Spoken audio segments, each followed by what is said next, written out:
আসসালামু আলাইকুম। বার্তা 24 টিভির রাতের সংবাদে সকলকে স্বাগতম। শুরুতেই সংবাদ শিরোনাম।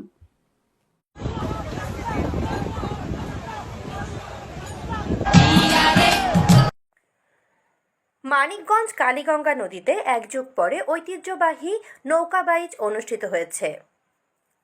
এক যুগ পরে মানিকগঞ্জে কালীগঙ্গা নদীতে ঐতিহাসিক নৌকা বাইচ অনুষ্ঠিত হয়েছে। আজ শনিবার 23শে আগস্ট ঐতিহ্যবাহী এই নৌকা বাইচ অনুষ্ঠিত হয়।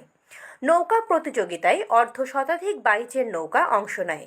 প্রতিটা নৌকায় মাঝিরা স্লোগান আর ঢোল তবলা বাঁশির আওয়াজে সব মিলিয়ে কালীগঙ্গা নদীর বুক যেন কেঁপে ওঠে বৈঠার আঘাতে।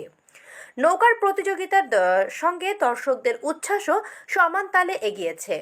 নদীর দুই তীর ঘেঁষে দাঁড়িয়েছিল হাজারো মানুষ। আবার অনেকে নৌকা ভাড়া করে মাঝ নদী থেকে প্রতিযোগিতা উপভোগ করছেন। দুপুর 1টায় এই প্রতিযোগিতার উদ্বোধন করেন ঢাকা বিভাগের বিভাগীয় কমিশনার শরফুদ্দিন আহমদ চৌধুরী। এ সময় জেলা প্রশাসক ডক্টর মনোয়ার হোসেন মোল্লা, পুলিশ সুপার মোসাম্মদ ইয়াসমিন খাতুন, মানিকগঞ্জ জেলা বিএনপির আহ্বায়ক আফরোজা খানম রীতা, অতিরিক্ত জেলা প্রশাসক মোহাম্মদ আলী, অতিরিক্ত পুলিশ সুপার ইমতিয়াজ মাহমুদ উপস্থিত ছিলেন।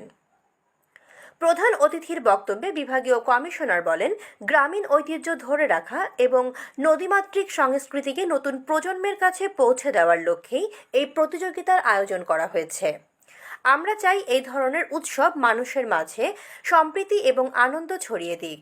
এ সময় মানিকগঞ্জ ও আশেপাশের জেলার অনেক নৌকা এই প্রতিযোগিতায় অংশগ্রহণ করে। প্রতিযোগিতা শেষে বিজয়ী নৌকাদের হাতে পুরস্কার তুলে দেন অতিথিরা।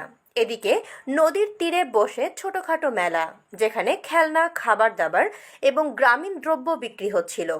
শিশু কিশোর থেকে শুরু করে নারী পুরুষ সবাই সেই মেলায় অংশ নিয়ে আনন্দ ভাগাভাগি করেছেন।